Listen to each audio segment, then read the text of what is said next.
Hey guys, welcome back. So I'm going to continue with a part two, and this is going to continue where I left off last time when I was speaking of the King of England still being the general of the post and telling the Rothschilds to stand down.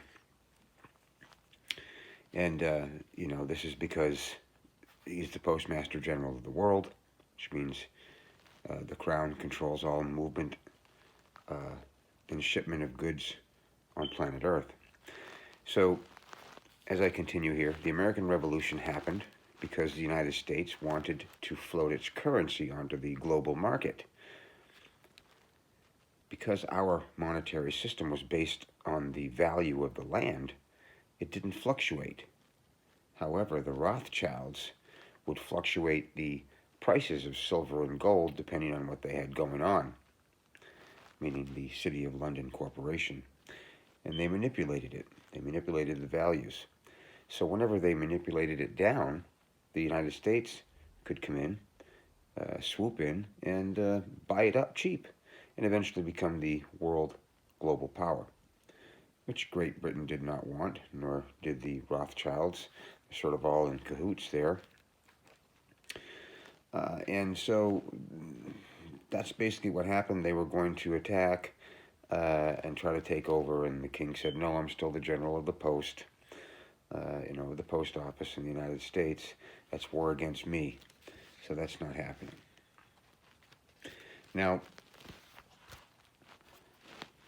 believe it or not, 1999 it's an event horizon year for the entire world.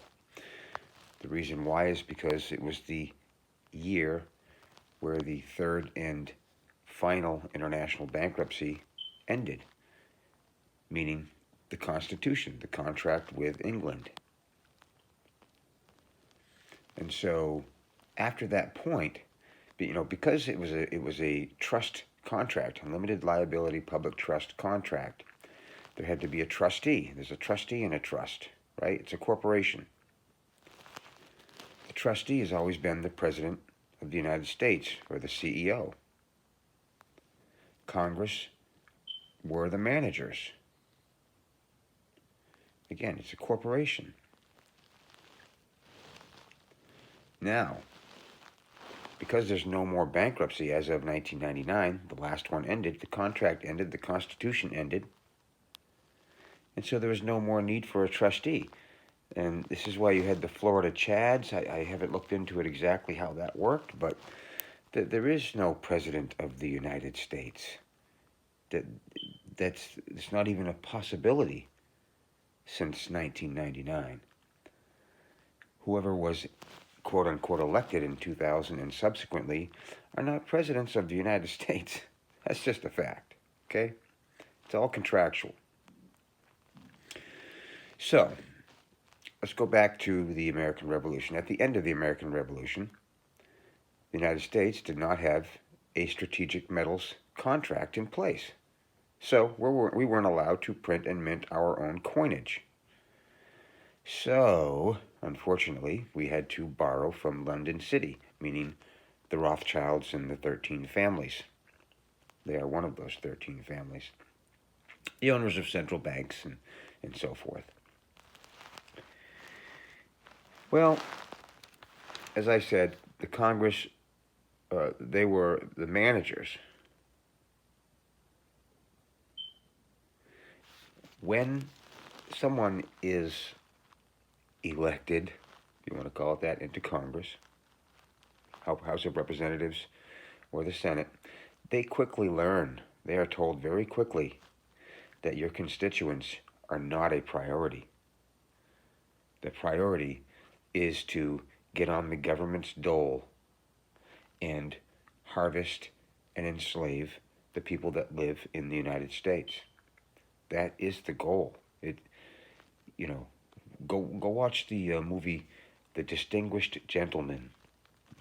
Eddie Murphy was in it. Yeah, let me tell you something. It's accurate as far as how sleazy these people are. So anyway, at the end of the revolution, we didn't have the money, so we had to borrow money from the evil people, right? At that point, we were now captured in usury of the system. We're now using their currency. And because it was being authorized by the Crown via their strategic metals contract. So now we're in the system. We're in usury of the system, the Freemasonry system. Which it was anyway before, right?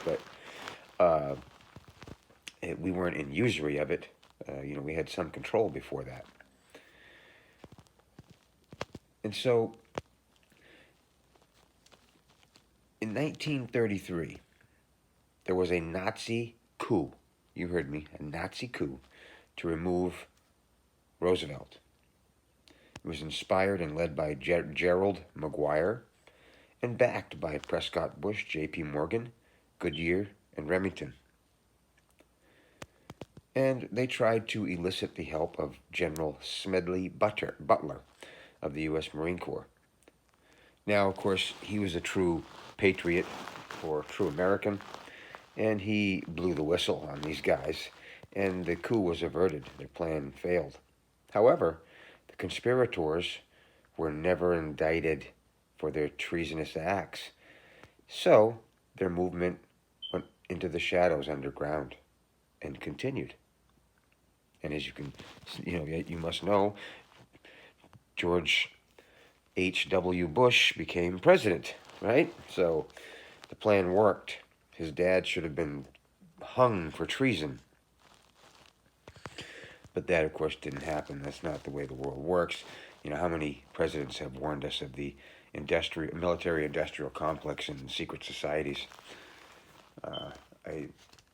Reagan had a great one. JFK's speech was awesome.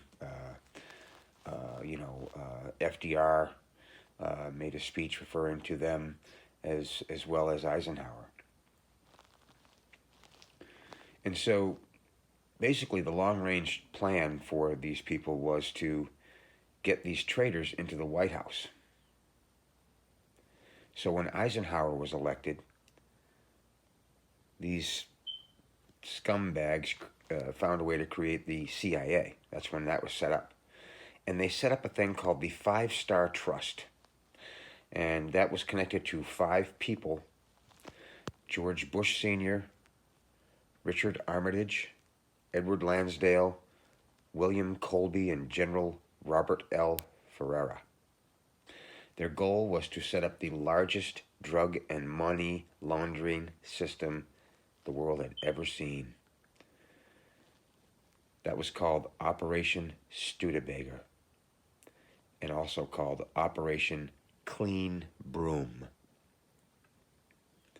And it was ran out of Kentucky by a gentleman named Marion Horn. And so basically it was this 5-star trust, which was the money actually went into banks that are controlled by the 13 families, including the Rothschilds. I believe Rockefeller what once meant Rothschilds. I heard something about that recently. And this General Robert Horton is calling this Lucifer's piggy bank. So that's pretty weird and pretty horrible if that's what these guys actually believe, which they probably do.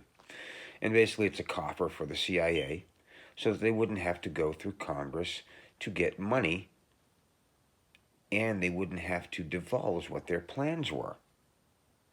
There's still some people in government that are not completely corrupt, just not many. So that's what I have for today, and I've still got many, so I'm just going to take probably 5 parts, but really, really intriguing stuff, I have to say. All of this is verifiable. You can look it up. The next thing I'm going to talk about is going to be Kennedy. So that will be different. All right. Hey, thanks again for stopping by. I'll talk to you soon.